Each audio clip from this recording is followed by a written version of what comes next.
présente. Il est celui qui fait prêcher les bègues. Ceux qui ne me connaissent pas ne savent pas, je bégaye, je suis bègue. Mais il est celui qui me fait prêcher devant vous tous. Tu ne sais peut-être pas qui il est. Il est celui qui donne un enfant à une femme stérile. J'en connais moi qui ne pouvait pas accoucher. Mais parce que Jésus a opéré, la femme a mis au monde. Tu ne sais peut-être pas qui il est. Il est celui qui fait marcher les paralytiques. Peut-être que toi tu ne l'as pas encore vu. Mais il y a des aveugles qui l'ont expérimenté. Alors si quelqu'un est ici et qui a la conscience et la connaissance de celui dont je parle ce matin, est-ce qu'on peut pousser des cris de joie?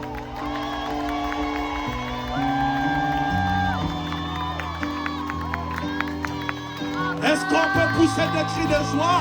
Est-ce qu'il y a la joie? Est-ce que... Où sont les jeunes? Où sont les jeunes? Est-ce qu'on peut célébrer Jésus?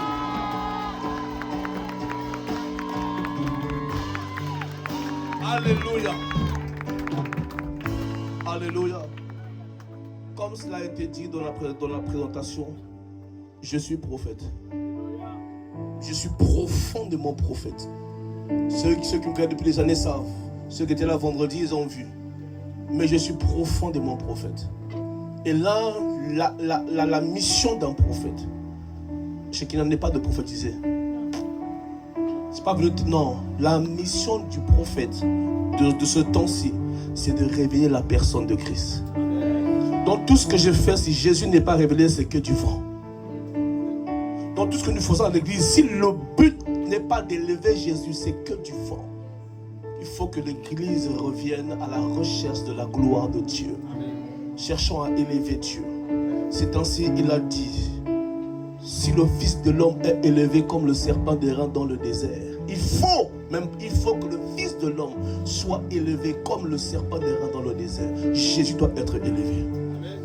Alléluia. Respectons les hommes de Dieu. Honorons les hommes d'onction. Mais élevons, vénérons le seul et l'unique, le véritable Dieu, Jésus-Christ de Nazareth. Est-ce qu'on peut encore acclamer le Seigneur?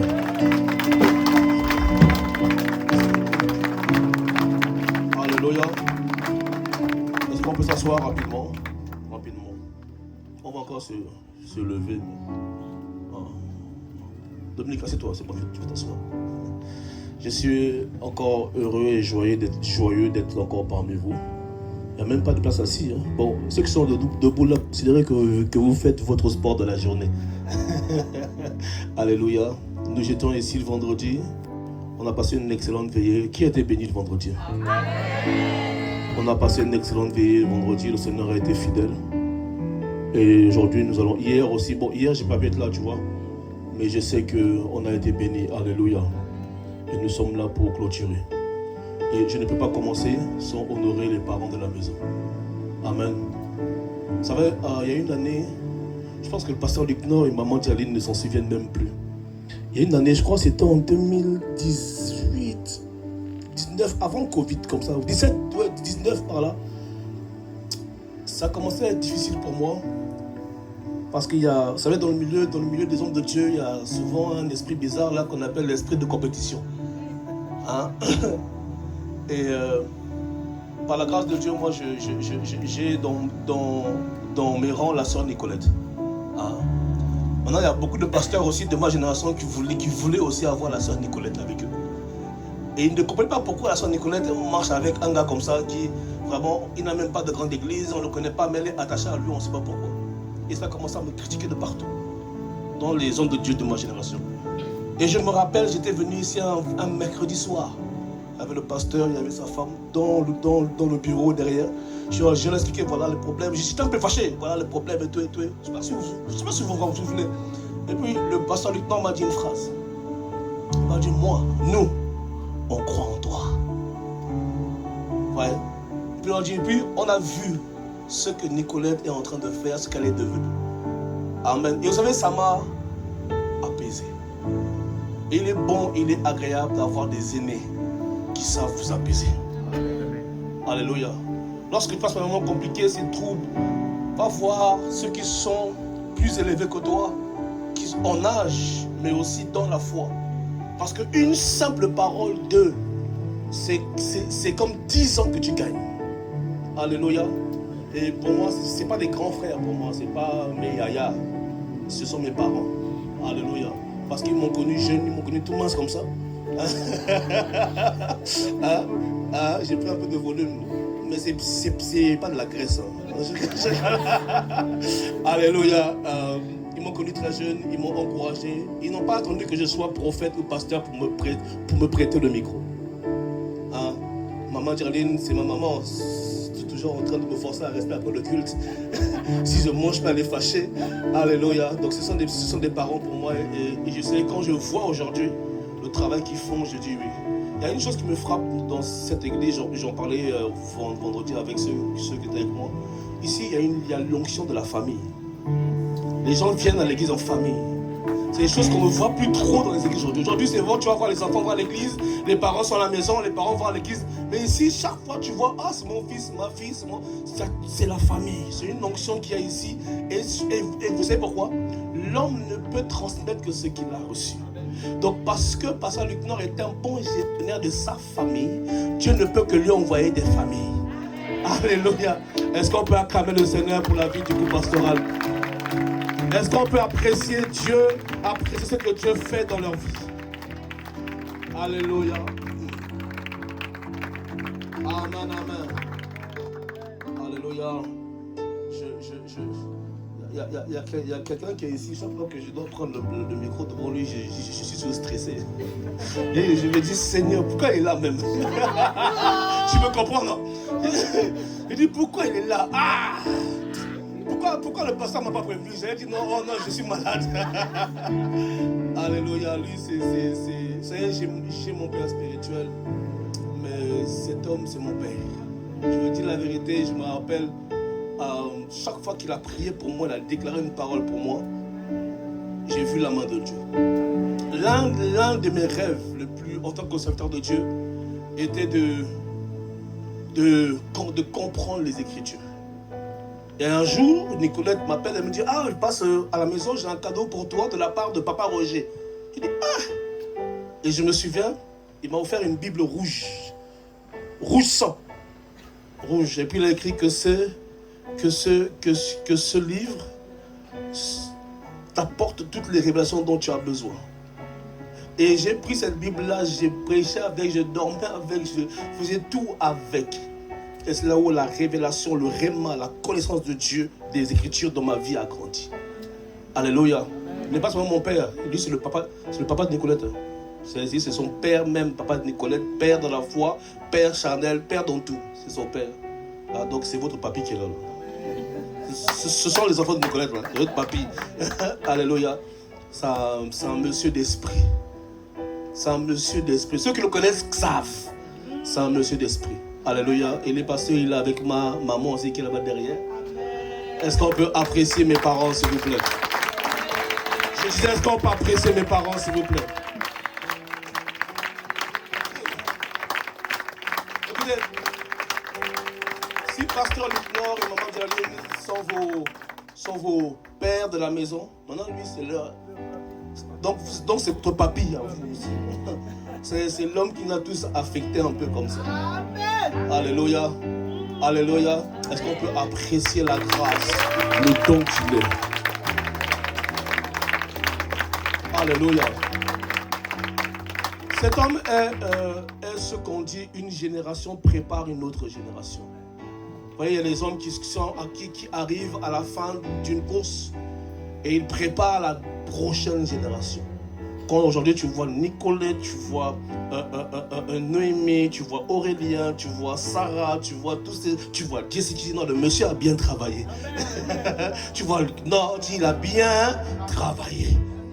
Alléluia. Alléluia. Est-ce que tu peux acclamer pour toi-même là où tu es? Amen, amen. Comme vous le savez, comme vendredi, je ne suis pas venu seul. Bon, là, on est moins nombreux que vendredi. Parce qu'alors que nous sommes ici, nous avons aussi culte. J'ai dit à Nicolas, tu viens pas? On dit, non, tu viens pas, tu restes là-bas à l'église.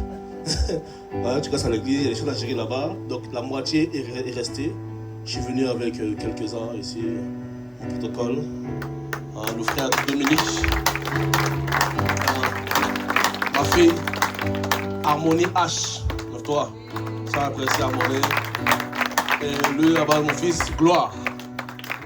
Hein? Et puis, chargé de communication, Karen Joanne Astou. C'est elle. Et maintenant, est-ce qu'on peut acclamer pour Jésus? Alléluia. Alléluia. Amen, amen. Nous allons partir dans quelque chose. Aujourd'hui, c'est un culte spécial. Donc, pour ceux qui n'étaient pas là vendredi, il y a une surprise. Ceux qui étaient là vendredi, vous ne dites pas. On garde ce pour nous. Ceux qui n'étaient pas là vendredi, vraiment, est-ce qu'on peut vraiment, mon micro, vraiment aujourd'hui, ne me dérangez pas. Pasteur, vraiment, s'il te plaît, hein? Ah, aidez-nous. Alléluia. Aidez-nous. Aujourd'hui, on a beaucoup de choses à dire. Est-ce que tu peux jouer ce même son-là à la croix? C'est quoi déjà? À la croix, joue-moi juste ça. Il est où l'autre garçon qui jouait là? Il est où? Viens jouer aussi. Toi, tu vas où? Hein? Ah, aux toilettes.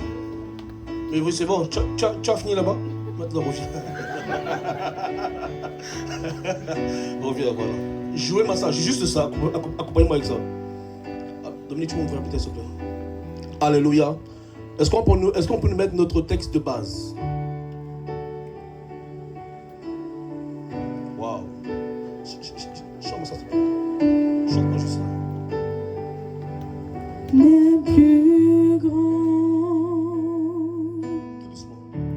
tu as gagné sur la mort, ta gloire remplit les lieux très hauts, rien ne peut nous séparer. Tu déchires le voile. Tu déchires le voile, Tu traces un chemin. tu traces un chemin, car tu as tout accompli. Encore une fois, tu déchires le voile. Tu déchires le voile, Tu traces un chemin. tu traces un chemin, Yes. car tu as tout accompli. Dernière fois, tu déchires le voile. Tu déchires le Je voile, veux entendre l'église sur un chemin. tu traces un chemin, Car tu as car tu as accompli. tout accompli. Oh, que ce nom est si merveilleux. Merveilleux, que ce nom est si merveilleux, le nom de Jésus-Christ, mon roi. L'église change. Oh, ce nom est si merveilleux, sa beauté sans pareil. Oh, ce nom est si merveilleux, le nom de Jésus. Encore une fois, ce nom. Oh, ce nom est si merveilleux, oh, ce nom est si merveilleux, le nom de Jésus-Christ, mon roi. Oh, ce nom est si merveilleux, sa beauté sans pareil. Oh, ce nom est si merveilleux, le nom de Jésus. Nous sommes dans le livre de Matthieu. Matthieu.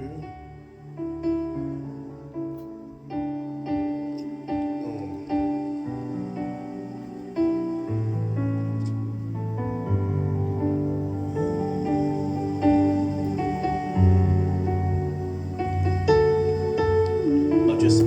Est-ce qu'on parle à partir du verset 12 même?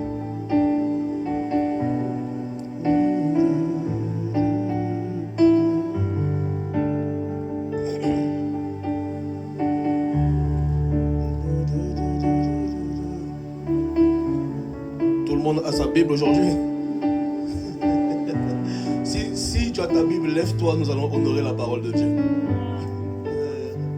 Ceux qui sont là, ceux qui étaient là le vendredi, ils savent pourquoi je dis ça.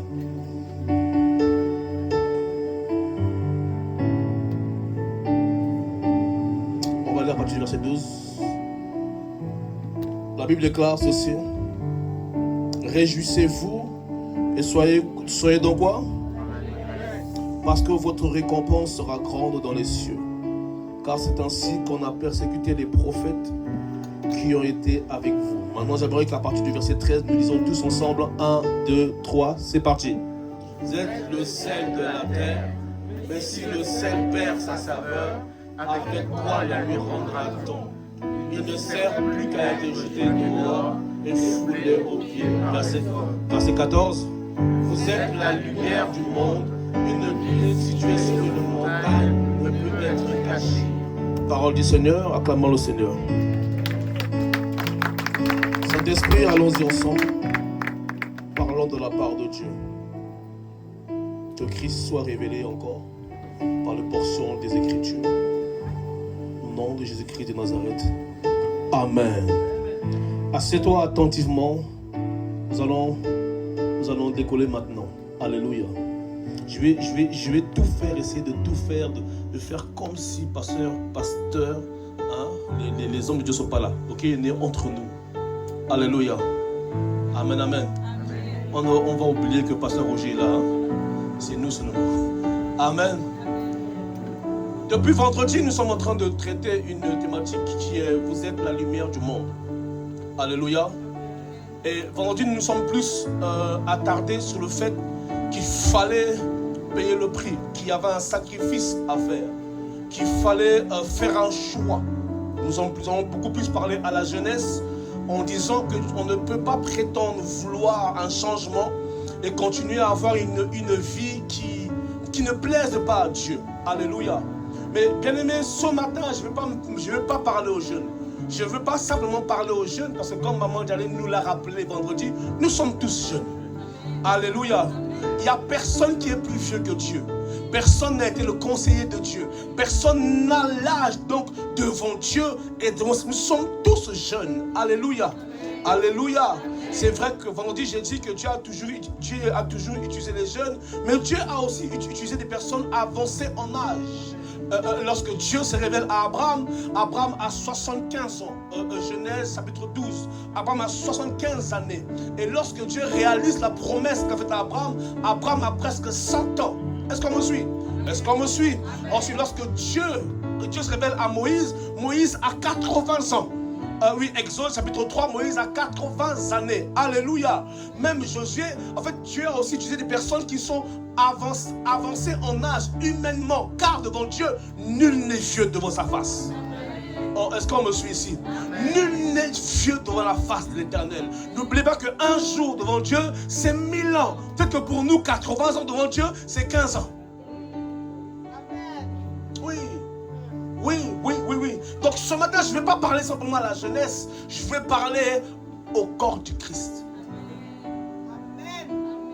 Nous sommes la lumière du monde. Une ville située sur une montagne ne peut être cachée. Moi très bien. Ne peut être cachée. Je vous le dis encore aujourd'hui, vous êtes la lumière du monde. J'ai dit quoi? J'ai dit vous êtes la lumière du monde. Amen. Je le dis encore, vous êtes la lumière du monde. Et la particularité d'une lumière, sa mission principale, c'est d'éclairer. Une lumière, par exemple, nous sommes ici, quand une ampoule n'apporte plus de lumière, on la change. Amen. Il y a des gens que même Dieu il va peut-être changer, car tu n'éclaires plus. Ta mission est d'éclairer. Et lorsque je parle d'éclairer, je parle d'influencer. Lorsqu'on dit tu es la lumière du monde, Dieu est en train de dire tu es celui qui doit influencer le monde. Comment? Jésus à la croix, il va dire Seigneur, je les laisse dans le monde, mais ils ne sont pas de ce monde. Je ne suis pas d'ici, mais Dieu m'a mis de ce monde. Pourquoi? Parce que je dois l'influencer. Je dois faire jaillir l'éclat qui est la lumière sur ce monde qui est assis dans les ténèbres. Donc que tu sois jeune, que tu sois vieux, que tu aies 20, 15, 30, 40, 50 ans, tu es la lumière du monde. Dans ton travail, tu es la lumière du monde. Dans la famille, tu es la lumière du monde. Partout dans chaque sphère de la société, tu dois être la lumière du monde.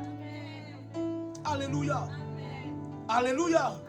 J'ai compris que dans l'église, il y a deux types de personnes. Il y a ceux-là qui sont le sel de la terre. Suivez-moi. Et il y a ceux qui sont la lumière du monde. Celui qui est le sel de la terre a sa particularité.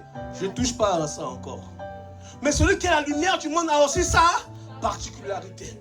Nous sommes deux chrétiens. Mais peut-être que moi, je suis le seul. Parce que il est la lumière. Nous n'avons pas la même mission. Nous n'avons pas les mêmes dons. Même si le but est commun. Même si le but est le même. Oh. La lumière est visible. La lumière, on la voit. La lumière est là. La lumière, elle est visible. C'est-à-dire que celui qui est lumière à l'église, c'est celui qui est exposé. Il y a des gens ici, Dieu t'appelle à être exposé. Parce que lorsque tu seras élevé, c'est là que tu vas éclairer le monde. Quand Dieu va t'élever, c'est là que tu vas avoir de l'impact dans la société. Parce qu'il faut que les chrétiens arrêtent cette chrétienté où on est entre nous, on influence par les païens, on influence par le monde. Il faut sortir de là. Dieu ne nous a pas appelés à rester entre nous. C'est pas Dieu. Dieu ne nous a pas appelés à rester entre nous seulement. On parle entre nous, et après on commence à les juger, à les condamner. Jésus n'a jamais jugé un païen. Oh. Donnez-moi un passage de la Bible où Jésus a condamné un païen. Il n'y en a pas. Il n'y en a pas. Il est là. Une prostituée, papa, prostituée, femme de mauvaise vie, vient à ses pieds. Elle dépose l'argent de la prostitution. Jésus au pied de celui qui est saint. Il la regarde. Il dit, personne n'a donné plus que cette femme. Ah, Jésus prostituée. Si c'était aujourd'hui à l'église, aujourd'hui 2026, toute l'église allait être au courant que la sœur Bernadette est prostituée. Tout le monde fuit. Alléluia. À l'heure des réseaux, on a fait les lives. Facebook, TikTok. On a mis. À l'église, on révèle les péchés des frères. On expose les sœurs. La sœur est tombée, oui, elle est tombée, mais c'est ta sœur. Et puis on l'expose comme ça, et puis on dit, elle est mauvaise. Non, peut-être que tu ne sais pas que Dieu l'a mis à côté de toi pour que tu l'influences. Oh mon Dieu, pour que tu l'influences. Alléluia. Papa, je connais une fille qui s'est suicidée parce que sa bestie de l'église, les besties, parce que la bestie est allée révéler son, écoute l'histoire, est allée révéler son secret à la responsable du département, qui elle aussi elle a pris. Elle a dit au pasteur, le pasteur a dit à maman pasteur a dit au maman de l'église, la maman de l'église. Donc la sœur arrive un dimanche à l'église, elle voit que les gens la regardent.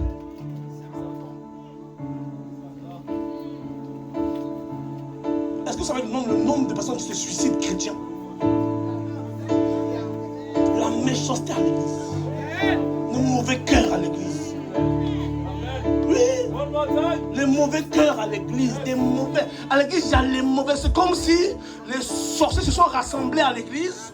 Et puis les bons cœurs sont maintenant dehors. On doit casser ça aujourd'hui. Alléluia. Hey. Il y a une fille dans la Bible, la femme à la perte de sang, c'était aussi une prostituée. Et selon la loi de Moïse, en plus comme elle avait les pertes de sang pendant 12 ans, tu étais considéré comme quand une femme était à sa période voilà, elle était considérée comme impure. Elle devait se retirer de la société. Maintenant, elle est pendant 12 ans, 12 années de solitude. 12 années où tout le monde la repousse parce qu'elle est en train de saigner. Et puis elle entend que Jésus est en train de passer devant la porte de sa maison. Elle dit, je m'en fous de la loi de Moïse. Je sors de la prison. Elle va aller toucher Jésus. Jésus lui dit, mais qui m'a touché? Et puis Pierre dit, mais Seigneur, comment ça tu t'es touché? Les gens t'entourent, tout le monde te touche. Il dit, non, il y en a une là, elle m'a touché. J'ai senti une force qui est sortie de moi. Montrez-moi un texte où Jésus a rejeté un pécheur. Montrez-moi. Mais je peux vous montrer plein de textes où Jésus a repris les pharisiens, où il a repris les croyants, ceux qui avaient la connaissance, comme il leur a dit, race de vipères, fils du diable, hypocrite, vous n'hériterez pas le royaume. Mais c'est comme si cette génération est revenue aujourd'hui. Une race de vipères, une race d'hypocrites. On fait semblant à l'église, mais dehors nous sommes comme les païens. On fait semblant dimanche, mais dehors nous sommes comme les païens. Mais puis après on condamne les autres. On dit, oh mon Dieu, tu es hypocrite, tu es une race de vipères et tu n'hériteras pas le royaume. Alléluia. Je dis toujours à mes jeunes, soyez vrais. Je dis, soyez vrais. Mais vous pouvez mentir au prophète. Le prophète ne voit pas tout. On ne voit pas tout. Mais il y a un Dieu qui voit tout. Tu peux me mentir. Je vais faire semblant. Mais lui, il voit. Il le sait. Est-ce que je peux prêcher comme je le sens? Est-ce que je suis à la maison? Est-ce que je suis à la... Oh, mais lève-toi, lève-toi. Est-ce qu'on peut sauter? Est-ce qu'il y a...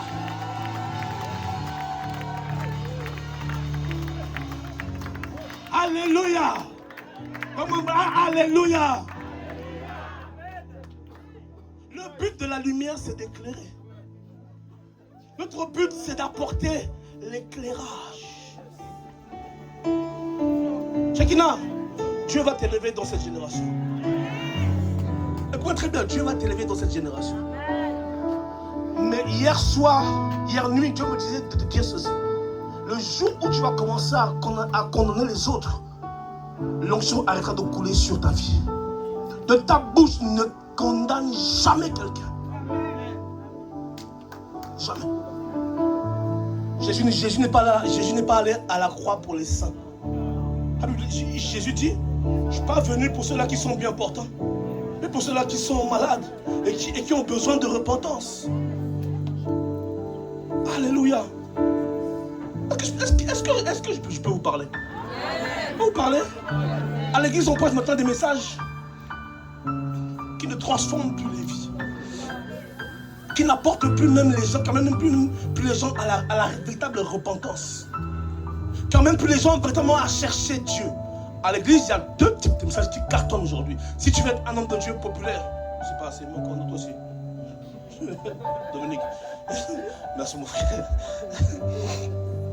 Si tu veux être un homme de Dieu populaire, si tu veux être aimé des réseaux, deviens coach mental. Coach, tous les coachs deviennent coach à l'église. À l'église, nous avons des coachs, on n'a plus d'hommes de Dieu. C'est des coachs? Oui, des coachs spirituels. Alors, les 12 clés de la croissance. Oui. Les 24 clés pour sortir du célibat. Et puis, attention, c'est payant. C'est pas gratuit. Oh, quand même. Oui, parce que c'est mon expérience que je mets devant vous. Oui. Et puis, le deuxième message qu'il y a, que moi j'appelle ça le message qui abrutit les chrétiens. L'importance du père spirituel. Aujourd'hui, je ne peux plus dire non à ton père spirituel. Tu es un fils, une fille rebelle. Là où à l'époque tu peux dire, ah papa, j'ai pas compris. Là tu dis, quoi? Moi Dieu m'a parlé et toi tu remets en cause ce que Dieu m'a dit. Mais en quoi tu éclaires? Pendant ce temps, le monde va à sa perte. Les gens souffrent, les gens meurent tous les jours. Toi, tu n'apportes aucune solution à la société. Rien, tu n'apportes rien. Tu n'as aucune... Tu es seulement venu ici. Oui, les 12 clés. Il n'y a pas de 12 clés. Il y a une seule clé, c'est Jésus. Et c'est Jésus qui t'a choisi toi. M'a choisi moi. Parce que plus haut, il dit, je suis la lumière du monde. Oh, j'aime ça. Il dit, plus haut, vous lirez, il dit, moi Jésus, je suis la lumière du monde. Après, il dit maintenant, vous aussi, vous êtes. Bon, là, il y a un problème, Dominique. Est-ce que je peux... Il y a un problème. Après, je vous donne la petite surprise, je fais une pause. Là, il y a un souci. Jésus dit, je suis là. Si vous avez 3 personnes, mais 3 personnes. Mais 3 personnes. 3 personnes. Pas chez qui là. 1, 2. Mettez-vous là. Bon, vous êtes les disciples. Moi, je suis Jésus. Ok, moi, je suis Jésus. C'est moi. Jésus dit, je suis. Moi, Jésus, je suis la lumière. Vous aussi, vous êtes la lumière. Bon, nous, on est quand même allé un peu à l'école. On n'a pas fait des grandes études, mais quand même un peu. Je suis la lumière du monde, c'est français. Mais vous êtes la lumière du monde, c'est pas français. Est-ce qu'on parle ensemble? Logiquement, il devrait dire, je suis la lumière du monde. Vous êtes aussi des lumières, ou les lumières du monde. Car ils sont plusieurs. Mais Jésus n'est pas un enfant, Jésus est très fort. Il y a un message caché. Jésus est en train de le dire. Moi, je suis la lumière. La lumière que je suis là. Vous êtes également cette lumière. Mais cette lumière ne peut être que lumière si vous êtes unis, rassemblés. C'est l'unité des saints qui crée la lumière. Il n'y a pas des lumières. Nous tous, là, nous formons une seule lumière. Cette lumière qui est Jésus, n'est-ce pas? Donc le jour où elle a dit, moi je vais de mon côté, je m'en fous de vous. Moi en tout cas, elle va de son côté. Toi tu vas de ton côté. Elle va de son côté. Elles ne sont plus la lumière. Elles ne sont plus la lumière. Parce qu'elles ne marchent plus ensemble. C'est comme ça, vous verrez des hommes de Dieu. Chacun a sa vision. Chacun, et puis elle prêche contre elle. Elle là-bas, elle va prêcher contre elle. Et puis ils se font la guerre. Mais où est passée la lumière? Alléluia. On se perd comme ça. Et puis nous sommes dans des bêtises pareilles.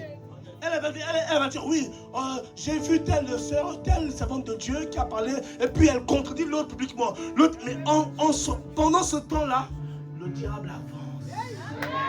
Le diable avance. Parce que ne vous y trompez pas. Un royaume divisé ne peut pas subsister. Et vous n'allez jamais voir un sorcier attaquer un sorcier. Jamais un démon attaquer un démon. Ils sont toujours ensemble. Ils marchent ensemble et ils ont des résultats ensemble.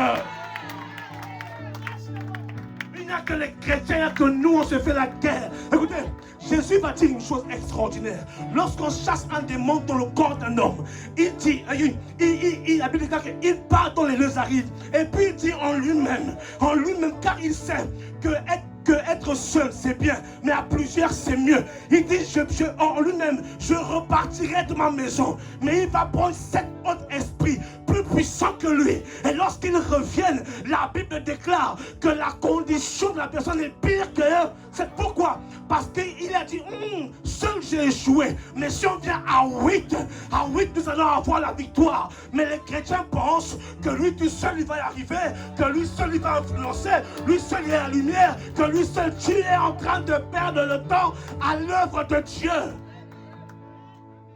Alléluia. Alléluia. Nous sommes la lumière du monde. Nous sommes la lumière. Non, merci beaucoup les filles. Est-ce qu'on peut acclamer pour elle? Nous sommes la lumière du monde.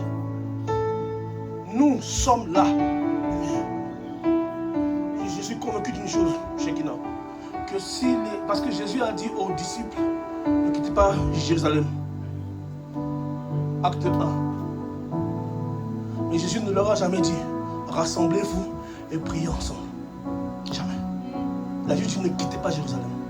Donc je suis convaincu que si les disciples n'ont pas cette révélation de dire, mettons-nous ensemble, prions, l'Esprit ne descendra pas. C'est la soif, une soif commune. Parce qu'on a soif ensemble. N'est-il pas écrit que si 2 personnes s'accordent sur la terre, que peu importe ce qu'elles demandent, la chose leur sera accordée. On ne peut pas être lumière tout seul, les amis.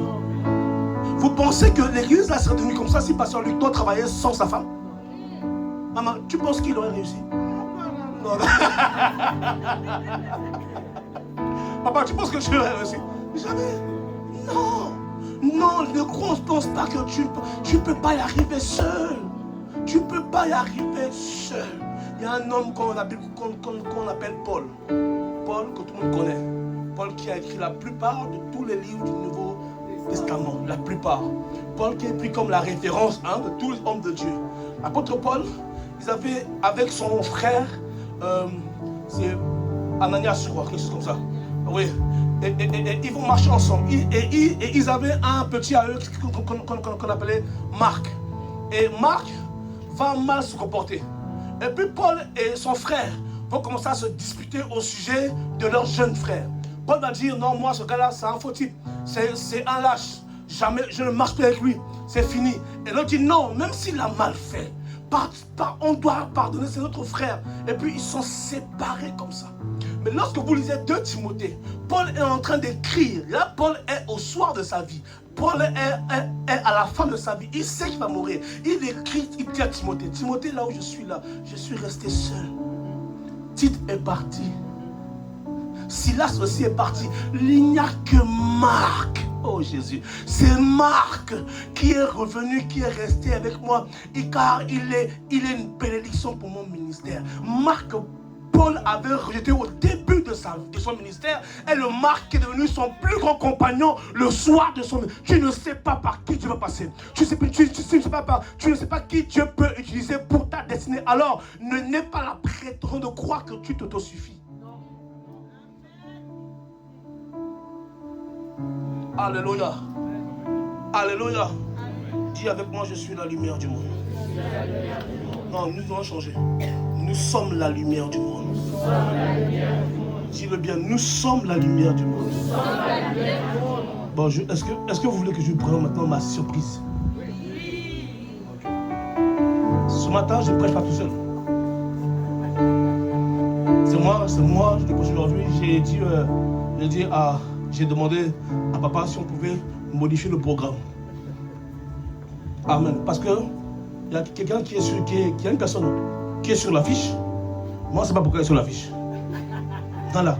À partir du moment où tu es sur l'affiche, si tu n'es pas le père à la maison, c'est que tu dois aussi travailler. Ah oui, qu'est-ce que tu crois? Donc, elle va prêcher aujourd'hui. Shekinah. Est-ce qu'on peut acclamer le Seigneur pour l'encourager? Alléluia. Je te donne 10 minutes.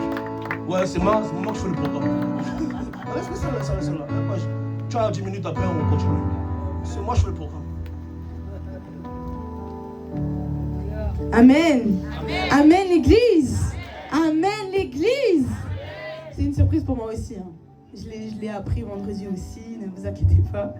Mais je bénis le Seigneur pour la parole qui est prêchée ce matin. Et ce matin, moi, ce que je dois vous dire, c'est toujours dans Matthieu. On est dans Matthieu 5, au verset 13. On l'a lu ensemble, mais je veux qu'on le relise une fois, ensemble, pour qu'on puisse vraiment comprendre la dimension. Est-ce qu'on peut le dire ensemble? 3, 4. Vous êtes le sel de la terre. Mais si le sel perd sa saveur, avec quoi la lui rendra-t-on? Il ne sert plus qu'à être jeté dehors et foulé aux pieds par les hommes. Parole du Seigneur. Moi, je vais vous parler du sel de la terre. Donc, on dit, on est le sel de la terre, etc. Ça peut paraître abstrait pour certains. Parce qu'on se dit, mais en quoi, moi, je vais être quelque chose pour assaisonner ou quoi que ce soit? En fait, comme il a dit le prophète, Jésus, il ne dit pas les choses pour rien. Le sel, il a plusieurs fonctions. Premièrement, le sel, il donne du goût. Donc, ça veut dire que lorsque quelque chose est fade, là, on parle du sel de la terre. Donc, ça veut dire que la terre est fade. La parole de Dieu nous dit que la création attend avec un ardent désir la révélation des fils de Dieu. La création attend avec un ardent désir que les fils de Dieu, les sels de la terre, assaisonnent la terre. La création attend avec un ardent désir que les fils de Dieu se lèvent et qu'ils donnent du goût à la terre. Parce que aujourd'hui, même dans les expressions, on l'entend. Les gens disent « je n'ai plus goût à la vie ». Je n'ai plus goût à la vie, je n'ai plus goût à faire ça. Je n'ai plus goût, c'est parce que toi tu es resté assis, c'est parce que toi tu es resté dans ton confort. Nous sommes restés entre nous, nous sommes restés dans notre coin. On n'est pas allé voir ces personnes qui n'ont plus le goût de faire. Maintenant on est devenus ces personnes qui n'ont plus le goût de faire. Le problème, c'est qu'on dit qu'on est le sel de la terre, mais nous-mêmes maintenant, c'est comme si nous-mêmes on a besoin d'assaisonnement. C'est compliqué. C'est compliqué. Comment est-ce qu'on peut saler la terre, assaisonner la terre, si nous-mêmes, on a besoin de cet assaisonnement?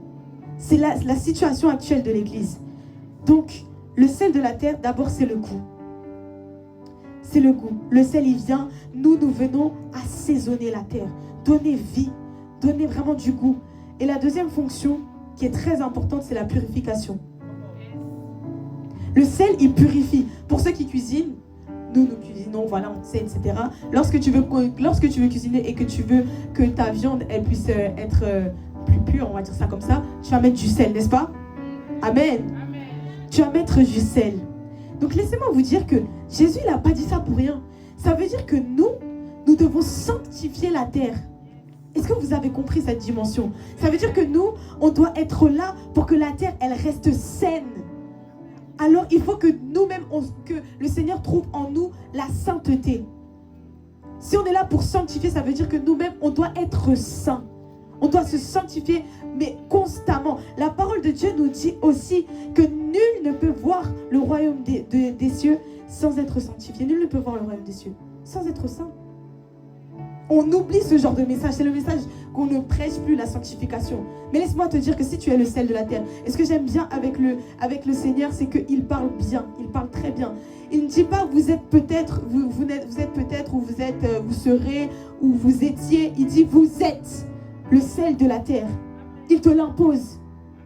C'est pas t'as le choix. C'est pas choisi d'être le sel de la terre. C'est pas choisi de purifier la terre. C'est pas choisi d'être dans une vie de sanctification. C'est pas choisi de sanctifier la terre. C'est pas choisi de sanctifier ton école. C'est pas choisi de sanctifier ton travail. C'est tu es le sel de la terre. Donc qu'est-ce que tu fais si tu es le sel de la terre? Tu purifies. Être porteur de réveil, on parle de ça, être porteur de réveil. Mais c'est aussi être porteur de purification, de sanctification. Lorsque les gens te voient, ils doivent avoir envie de se sanctifier. Ils doivent avoir envie de mener une vie de consécration avec Dieu. Ils doivent avoir envie en fait, parce que tu es censé purifier la terre. Amen. Amen. Amen. Maintenant, la question que je me suis posée quand j'étais en train de faire cette surprise, c'est, mais en fait, si on n'est pas le sel, on est quoi? J'ai repris l'exemple de la viande, de la cuisine. Donc, je me suis dit, si on n'est pas le sel, qu'est-ce qu'on peut être? Donc, ça veut dire, si la viande, elle manque de sel, qu'est-ce qui se passe? Ceux qui cuisinent, qu'est-ce qui se passe? Si la viande, elle manque de sel, elle n'a pas de goût, mais là, on parle de la purification. Elle devient comment, la viande? Fade, mais est-ce qu'elle pourrit? Donc, ça veut dire que lorsque nous, le sel de la terre, on n'intervient pas, la terre, elle pourrit. Elle se gâte, elle se décompose. C'est l'état dans lequel la terre est actuellement. Parce que les fils de Dieu et les filles de Dieu sont cachés en train de... nous-mêmes, on est en train d'essayer de comprendre. Oui, mais Seigneur, je ne comprends pas pourquoi je vis ça, etc. On est nous-mêmes dans notre propre situation et on oublie en fait qu'il y a une terre à gagner. Il y a des nations à gagner. Si tu regardes aujourd'hui ta génération, ou tu regardes aujourd'hui les nations qui soupirent après un toucher de Christ, après quelque chose qui les sanctifie, qui les purifie. Parce que le Seigneur revient bientôt, mais la terre est en feu et en sang. Où sont les fils de Dieu? Où est le sel de la terre? Où sommes-nous? Où sommes-nous? Et c'est pour ça qu'on parle de réveil. Parce qu'on doit commencer à comprendre qu'il y a quelque chose qui cloche. Il y a quelque chose qui cloche. C'est pas normal. On a deux choses. Nous, on dit, je marche avec puissance, j'accomplis des miracles, oui, je suis puissante, etc., etc. Je suis enfant de Dieu. Tu es tout ça à l'église. À l'église seulement. Tu es là, à l'église. Tu arrives en tant que frère, tu veux monter, tu te dis, oh, peut-être que les 5 ministères, en fait, c'est dans un ordre, en fait, peut-être que évangéliste, c'est là, pasteur, c'est là, moi, je vais être peut-être prophète, non, en fait, des débats, tu comprends même pas où est-ce qu'on va, en fait. Alors que la création attend avec un ardent désir que le sel de la terre, nous, on puisse se réveiller et qu'on puisse faire quelque chose. Amen. Amen. Est-ce qu'on peut acclamer le Seigneur?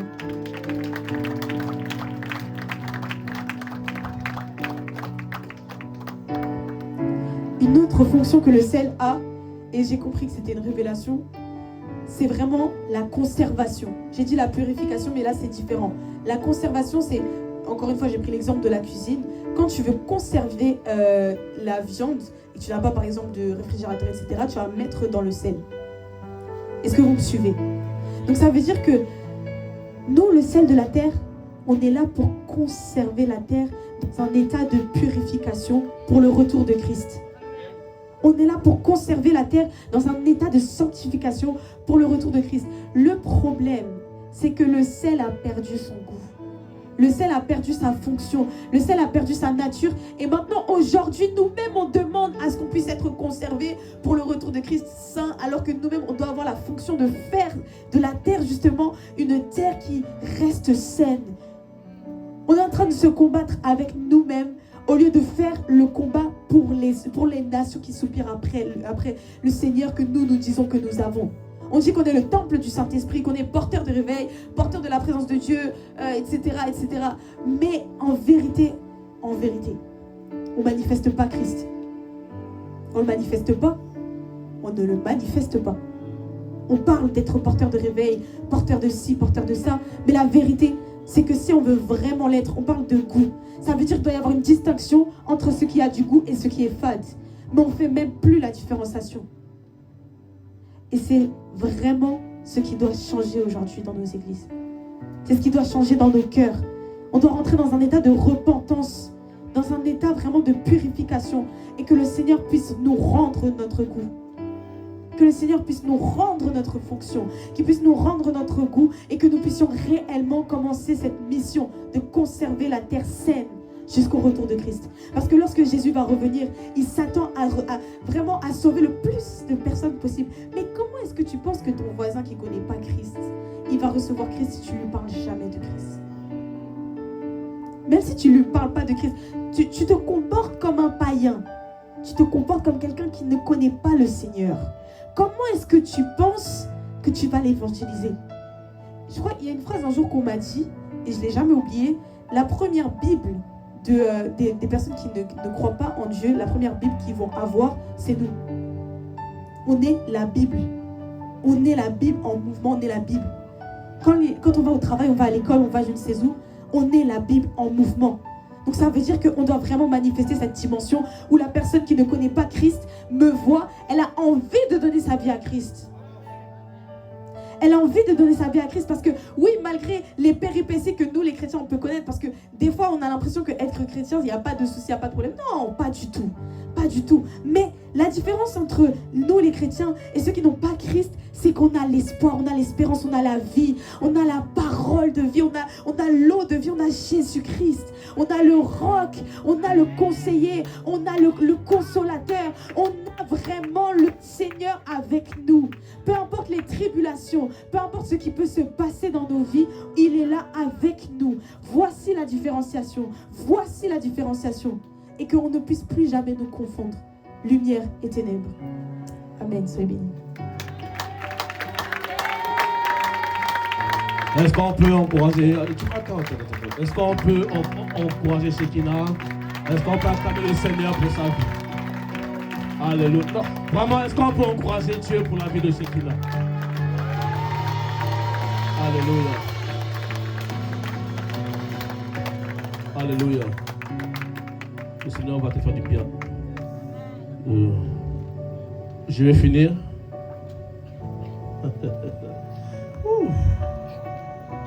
J'ai vu le ciel s'ouvrir au-dessus de toi.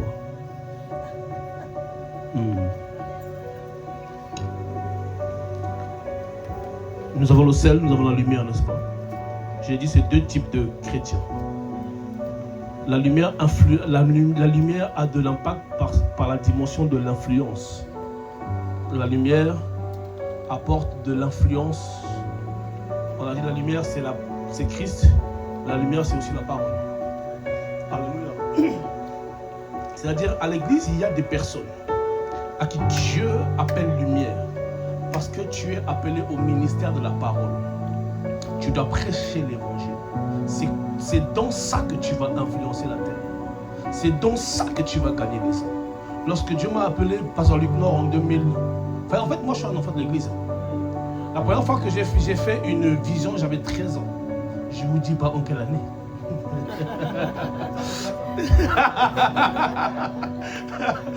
J'avais 13 ans.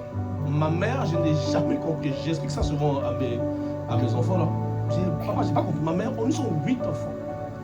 moi, j'allais dire Ngaï. Et parlons Nicolas. Mais moi, je suis le seul parmi les 8. Ma mère me forçait à aller. Je dis forcer parce que je ne vais pas y aller. Me forçait à aller à l'église chaque dimanche. On priait à Charisma. Elle me forçait. Elle me peignait les cheveux. Tu vois qu'on est plus, on a les cheveux durs comme ça. Elle me peignait les cheveux parce que pour nos parents, il faut être bien habillé le dimanche. À l'époque, nous, on ne venait pas à l'église. Ok, ici encore ça va. Mais mes jeunes, mais ils viennent en jogging. Juste une petite parenthèse. Vendredi, à la veille, quand on est parti, ils ont dit, oh là là, la honte, Tata Nicolette, la honte, oh, tout le monde est bien habillé. Nous, on est venus en jogging. Là, c'est bébé pour vous. Ça là, vous voyez là, ici, ils se sont mis sur le, hein, ils sont mis au niveau. Hein. Alléluia, j'ai dit, merci Seigneur. Et j'allais à l'église comme ça, sans savoir en fait que ma mère est en train de semer quelque chose en moi. Je n'aimais pas l'église. Je vous dis la vérité, je n'aimais pas l'église, je n'aimais pas les pasteurs, parce que j'avais une mauvaise image des pasteurs. Pour moi, pasteur, je me voyais mal à 14 ans, cheveux sans peigner, sans coiffer, m'habiller en gros costume, avec je n'aimais pas. Mais ma mère, elle savait ce qu'elle faisait. Elle savait ce qu'elle faisait. Un jour, comme ça, de moi-même, je me lève, 13 ans, je prends le bus pour aller à Saint-Denis, à Charisma, un vendredi miracle. Non, avant ça, il y a un dimanche, on reçoit un homme de Dieu, Mike Murdock, très grand homme de Dieu à l'époque. Il va prêcher un message et ça m'a sur Jean chapitre 21. Ça m'a troublé. Et la semaine, je me dis, bon, je vais retourner la semaine. Et quand j'arrive la semaine, le pasteur Pedro va prêcher, mais différemment de d'habitude, avec force. Avec autorité, l'atmosphère était différente. Laissez-le vivre sa vie. L'atmosphère était différente. Et ce jour-là, il va dire, il y a des gens ici qui vont être baptisés du Saint-Esprit. Vous allez parler en langue, j'avais 13 ans. Il a commencé à prier. Moi, enfant des quartiers, je me suis retrouvé à parler en langue tout seul, à être saisi par l'Esprit. Je rentre chez moi, je dis Seigneur, c'est quoi cette expérience? Si réellement tu existes, pas demain, ce soir, je vais m'endormir. Et quand je vais m'endormir, il faut que tu te révèles à moi. Oui. Et je m'endors. Je fais un rêve. Dans le rêve, je vois un homme de Dieu en train de prêcher, mais prêcher des faussetés, prêcher autour de, je dis la vérité, prêcher autour de l'argent, que tout l'argent. Et moi j'arrive dans le rêve, je lui arrache le micro et je commence à prêcher. Quand je me réveille le matin, j'ai dit, waouh, Dieu existe. Parce que j'ai prié la nuit, j'ai fait le rêve comme j'avais demandé. Et j'avais compris très tôt que j'étais appelé au ministère de la parole. Mais entre savoir et entrer dans l'appel, il y a eu peut-être 15 ans. Alléluia, parce que j'étais jeune. Alléluia. Donc j'ai fait ce pas-là. Et il y a des gens ici, peut-être pareil. Vous êtes appelés au ministère de la parole. C'est en ça que vous allez influencer la terre. C'est en ça que vous allez influencer le monde. Tu vas faire toutes les formations qui existent sur la terre. Tu peux aller à gauche, tu peux aller à droite. Oh Jonas, tu finiras à Ninive. Que tu le veuilles, que tu ne le veuilles pas, tu finiras par faire ce que Dieu a dit que tu feras. Dieu, la Bible déclare que ce n'est pas vous qui m'avez choisi, c'est moi qui vous ai choisi. Il dit à Jérémie, avant que tu ne sois dans le sein de ta mère, moi Dieu, je te connaissais déjà. Je t'avais déjà établi prophète des nations. Dieu ne t'a pas connu le jour où toi tu as connu Dieu. Comment? Dieu ne t'a pas connu le jour où toi tu as connu Dieu. Dieu t'a connu même quand tu étais pécheur. Paul dit que c'est lorsque tu es pécheur. Non, l'amour de Dieu s'est manifesté en nous alors que nous étions encore pécheurs. Donc pendant que tu vis, Dieu te connaissait et il t'appelle lumière, car tu dois éclairer à travers l'évangile, à travers la parole de Dieu. Imaginez-vous si Pasteur Lieutenant avait refusé l'appel de Dieu. Nous ne serions pas là aujourd'hui. Imaginez si Papa Roger avait dit non, nous ne serions pas lui. En plus, son témoignage C'est un parcours, les gars. Donc, nous ne serions même pas là aujourd'hui. Nous sommes là parce que des hommes ont influencé notre génération. Après, nous sommes là où nous... Et maintenant, toi, tu refuses de jouer ton rôle pour faire la passation. Dieu te veut. Et il te veut en tant que lumière, en tant que porteur de la parole de Dieu. Alléluia. Alléluia. Et puis à ceux qui sont le sel, comme elle a dit, il n'influence pas par la parole, mais il influence par le caractère, par la personnalité. L'une des personnes qui m'a le plus influencé dans ma vie, c'est pas un homme de Dieu. Elle s'appelle Mundiang Dambo Nicolette. Oui. Parce que moi, j'aimais la prière. Parce que maman, on m'a prié, donc je priais, mais avec un mauvais comportement. Je priais avec une vie de péché.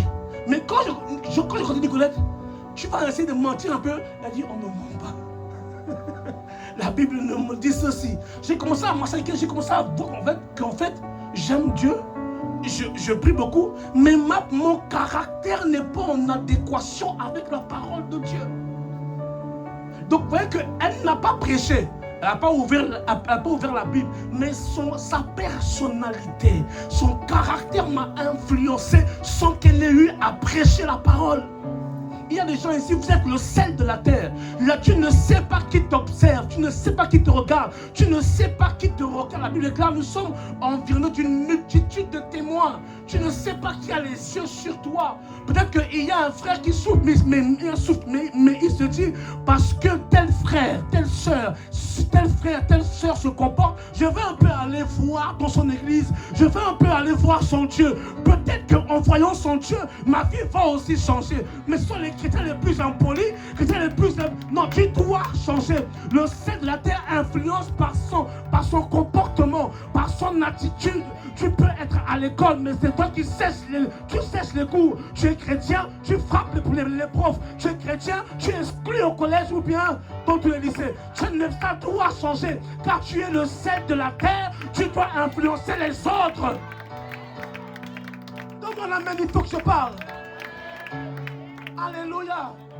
Être spirituel ne veut pas dire beaucoup prier. C'est faux. Ça, c'est le mensonge.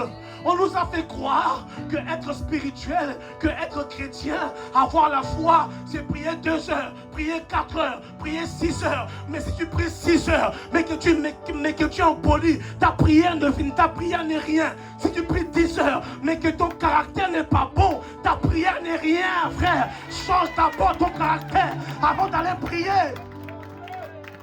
Il faut changer. Alléluia. Surtout les jeunes m'énervent. Aujourd'hui, c'est la trentaine, je peux dire les jeunes m'énervent.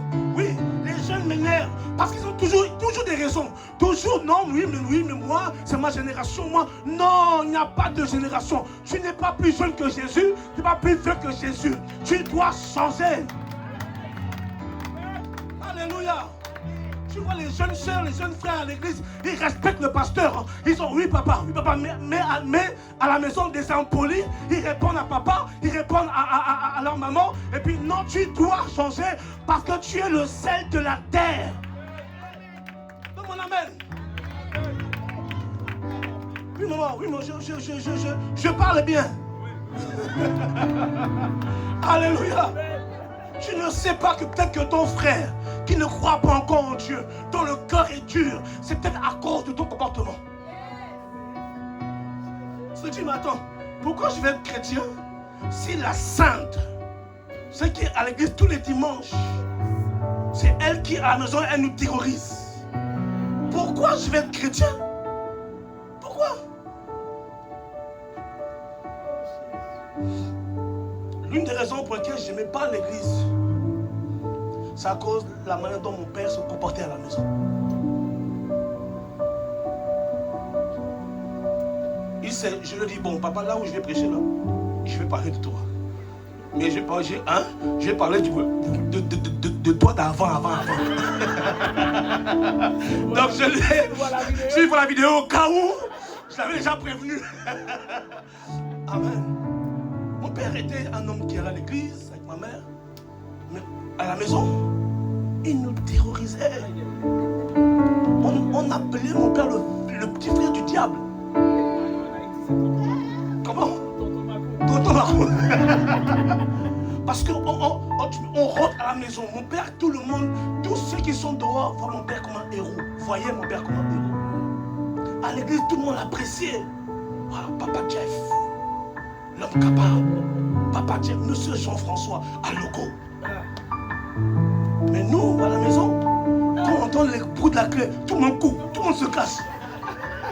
Non mais sans rire. On limitait notre respiration même en sa présence. Quand il est là, on ne respire pas trop fort. Parce que même, ça se trouve même que ma respiration peut même l'énerver. Mais je le voyais à l'église. Donc moi je disais, comment Dieu peut aimer un homme comme ça? Alléluia. Et quand je suis devenu homme de Dieu, quand j'ai commencé à servir, je ne savais pas, il y a une de mes petites sœurs, elle m'a fait une surprise. Elle a invité mon père à l'église à l'époque. Moi je ne savais pas. Donc je vois mon père rentrer dans la salle. Maman, j'étais tétanisé. Et qu'est-ce que le monsieur fait là? Et puis il y a comme quelque chose. Hein? J'ai dit, je n'ai pas reçu un esprit de timidité, mais de force.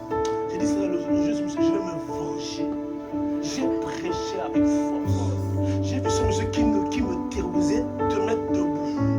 Commencer à pleurer. Mon père, qu'on appelait le petit frère du diable, commençait à pleurer. Après le soir, il m'appelle. Il me dit, je suis fier de toi. Moi, Jesse, j'ai baptisé mon père. J'ai baptisé mon père.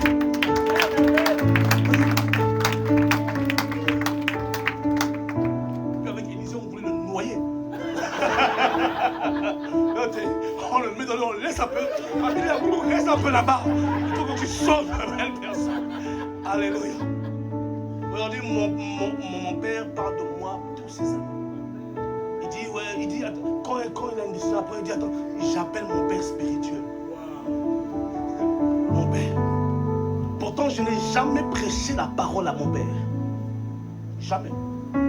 Parce que mon père a vu, malgré le mal qu'il nous a fait, il a vu que j'ai continué à l'aimer. J'ai continué à répondre à ses attentes. Sinon, le petit là a quelque chose. Aujourd'hui, mon père, tu peux pas. Mon père et moi, nous sommes comme les meilleurs amis du monde. On s'appelle des fois pour rien. On parle de foot, on parle de tout. Parce que je me suis comporté à la dimension du sel de la terre. Je n'ai pas prêché, mais ma personnalité, mon comportement a marqué cet homme. Il y a peut-être des gens qui depuis seraient chrétiens. Mais quand eux ils mentent, tu mens avec eux. Quand eux ils volent, tu voles avec eux. Quand on les arrête, c'est même toi le chef de gang. Mais tu es là dimanche, tu es là, tu pries. Toi encore, ça va. Et là, Dieu va te pardonner. Mais lui, demain il peut mourir. Et il n'ira pas au ciel. Parce que tu n'as pas compris que si Dieu t'a mis à ses côtés, c'est pour que tu l'influences par ton comportement. Et je finis par ça. Papa, aujourd'hui, malheureusement, j'ai éliminé sur la plupart des hommes de Dieu que je connais de mon entourage. Je préfère marcher avec les frères et les sœurs simples que les hommes de Dieu. Parce que nous-mêmes, en termes de caractère, nous ne sommes pas les meilleurs. Qu'on ne vous demande pas. Alors pourquoi lorsqu'un chrétien s'approche trop d'un homme de Dieu, il découvre ses défauts, ses failles, il quitte l'église. Oui, parce que nous sommes remplis de défauts. Demandez-leur. Des fois, ils viennent le matin, disent bonjour, je ne rigole pas. Je suis nerveux. Ils me disent, mais on a fait quoi, monsieur là? Ils savent. Toi, tu veux le prix du meilleur ouvrier. Alléluia. Nous devons changer notre caractère si nous voulons influencer cette génération. Porteur de réveil, c'est pas simplement prêcher. Porteur de réveil, c'est pas simplement dire je vois, j'entends, j'ai vu, donc j'ai vu dans mon esprit. Non, c'est aussi dans la façon de te comporter. Pour conclure, manifestons les fruits de l'esprit. C'est ça, le sel de la terre. Et ce sont les hommes comme ça qui hériteront le salut. Il y a dans une église, il y a eu un temps de prière. Il y a une dame qui était saisie par l'esprit. Elle dit, Dieu dit, vendredi je vais reprendre votre pasteur. Vendredi je vais reprendre votre pasteur. Votre pasteur va mourir le vendredi. L'église est en panique. Papa pasteur va mourir vendredi. Même le pasteur il est assis là-bas qu'il va mourir vendredi. Il dit, vendredi. Et ça là, nous sommes dimanche. Donc il sait qu'il reste à peine même pas une semaine. 5 jours. Le gars, je sais pas, il n'a pas dormi. On dit il a jeûné pour essayer de chercher tout ça là. Et puis ils ont culte le mardi. Mardi encore, elle dit n'oubliez pas, je reprends le pasteur vendredi. Au cas où si vous avez oublié, hein, je vous rappelle. Piqûre de rappel. Le vendredi arrive, en plein culte. Le pasteur est là. Le pasteur est là. Il prêche. Il n'est pas mort. Il prêche. Il fait même le service de puissance. Take it. Waouh! On dit, faux prophétesse. Mais écoutez-moi. Quand le culte se termine, un coup de fil. On dit, pasteur, tu vois la maman qui nettoie les toilettes, elle est morte vendredi à 15h. Ça, le pasteur comprend. En fait, c'était elle, le pasteur de l'église. Parfois, Dieu, vous nous voyez nous comme hommes de Dieu, mais peut-être que selon Dieu, c'est toi le pasteur de l'église. Oui. Donc, l'église, en fait, la maman est morte. Et ça, le pasteur commence à découvrir tout ce que la maman l'a fait à l'église. Les toilettes, c'est elle qui nettoie. Quand quelqu'un est malade, c'est elle qui va. C'est en fait, elle prenait soin de tous les âmes de l'église. Le pasteur fait que prêcher. Donc lui, en fait, selon Dieu, c'était elle, le pasteur de l'église. Et écoutez-moi, quand la maman là est morte, 2 semaines après, l'église s'est vidée.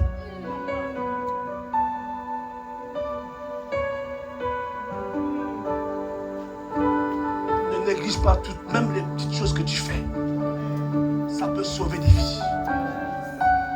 Oui. L'église est fermée. C'est une histoire vraie. Tu imagines, moi, on dit, pasteur, et puis après, toi, tu viens, tu as envie. Et puis tu apprends que c'est la sœur. Le sel de la terre a une très grande influence dans la croissance et dans l'implantation des églises au sein du monde et des nations. Alléluia. Ma génération, nous parlons beaucoup de puissance. Nous sommes beaucoup dans le prophétique. Beaucoup dans ça. Mais j'aimerais qu'on revienne à la parole. Le comportement a fui l'église.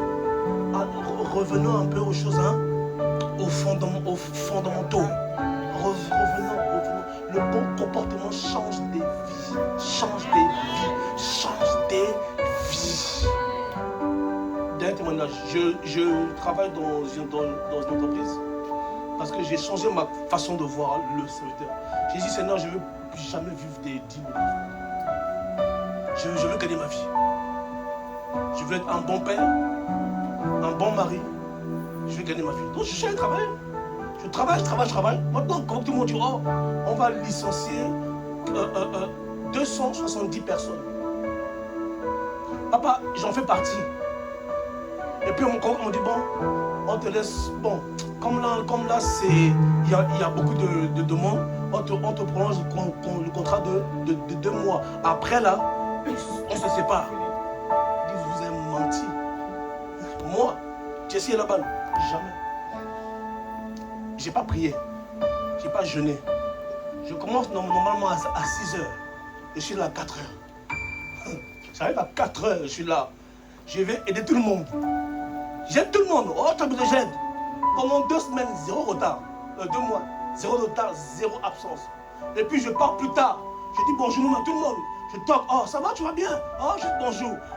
Et même il me dit, le type là, il me rappelle. Il me dit, ton nouveau contrat est sur le bureau de la directive, tu peux le signer.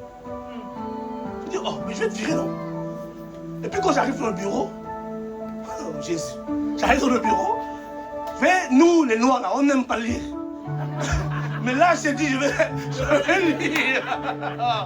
Mais je vois contrat indéterminé, CDI, avec augmentation de salaire. Ouais. Et là j'ai dit on signe où? J'ai signé comme un chef. J'ai signé, mais j'ai pas prêché. Je me suis pas énervé. Je me suis juste bien comporté. Amen. Est-ce qu'on peut acclamer le Seigneur?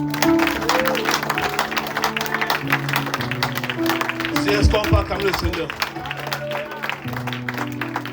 Est-ce qu'on peut acclamer le Seigneur rapidement? Est-ce qu'on peut faire mieux que ça, mieux que ça, mieux que ça, mieux que ça, mieux que ça? Est-ce qu'on peut célébrer Jésus? Est-ce qu'on peut pousser des cris de joie?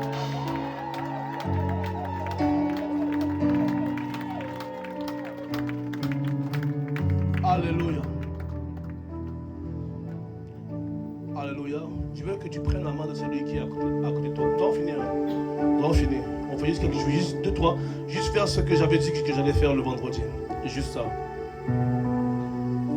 Juste ça. Une chante. Est-ce qu'on peut donner une micro, s'il vous plaît? Si tu connais, chante-le.